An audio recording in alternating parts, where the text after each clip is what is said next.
Welcome to EDU World Space. So in this video, we're going to work through question 74 from chapter 20, which says, for each of the following, write the Lewis structure or structures, predict the molecular structure, including bond angles, and give the expected hybridization of the central atom. So the first one we're given is CrF2.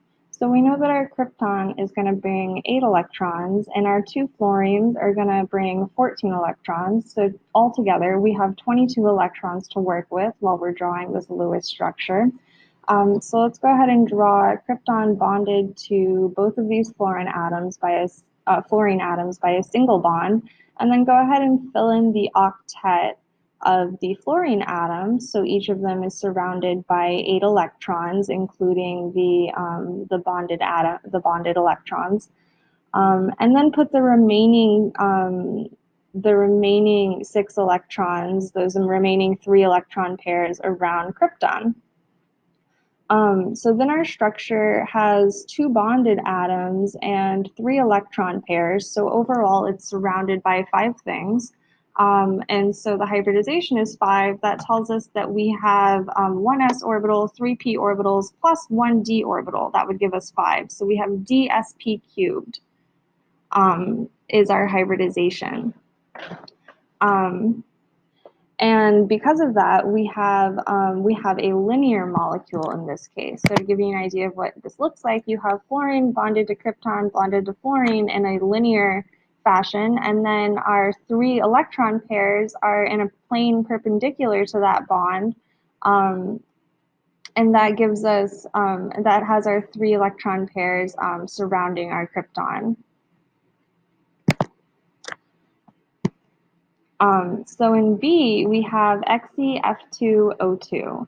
So we know our xenon is going to bring 8 electrons, our 2 fluorine atoms bring 14 electrons, and our 2 oxygen atoms bring 12 electrons. So overall, we have 34 electrons to work with. So go ahead and draw your xenon bonded to your 2 fluorine atoms and fill in the octet. That's the easy part. And then we can draw our oxygens double bonded to the xenon, and each with 2 lone electron pairs. And then we have 2 electrons left over, so we're going to give our xenon, our central atom, another electron pair. And you might be saying, oh my goodness, why do I have so many electrons around xenon? I have more than 8 electrons. How is that possible? Well, xenon is one of those elements that's hypervalent. So the fact that we have these d orbitals allows us to have more electrons. So altogether, we have 4 bonded atoms plus 1 lone pair. So we have 5 things surrounding our central atom. The hybridization is 5. That tells us we have dsp cubed. And the fact that we have four bonded atoms to our central atom plus 1 lone pair tells us that we have this seesaw configuration. So what does that look like? It looks like our oxygen atoms being bonded linearly to our xenon. So our oxygen-xenon-oxygen bond is 180 degrees. And then you have the 2 fluorine atoms and the lone electron pair surrounding xenon in a plane perpendicular to that oxygen-xenon plane.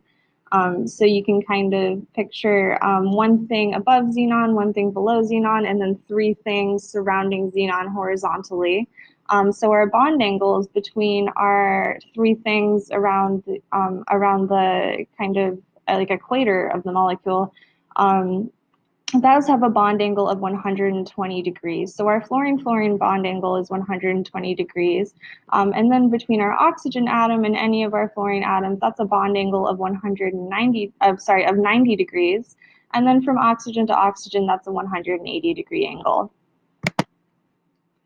So in C, we have XeO2F4.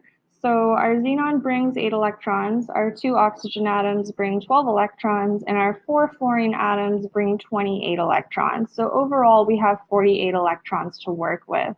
So let's go ahead and draw all of our fluorine atoms, all 4 of our fluorine atoms bonded to our central xenon atom, and fill in the octets on those. And then we can draw our oxygen atoms double bonded to our central atom, and two lone pairs of electrons on each oxygen atom. And by the time we've done that, we've actually used up all 48 of our electrons. So we have no lone electron pairs on our central atom. So what structure is this going to take? Well, we have 6 bonded atoms plus no electron pairs.